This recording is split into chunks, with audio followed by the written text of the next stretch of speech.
The width tool is an awesome tool. This tool allows you to adjust the thickness of a path by just clicking and dragging. The width tool is located here on the toolbar. Here I have drawn a simple running stick man.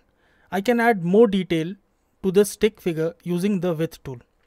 So select the width tool and let me zoom up a little bit. And now if I take my cursor to about here and click and drag, I can change the thickness so easily. Let me change the thickness of this entire figure.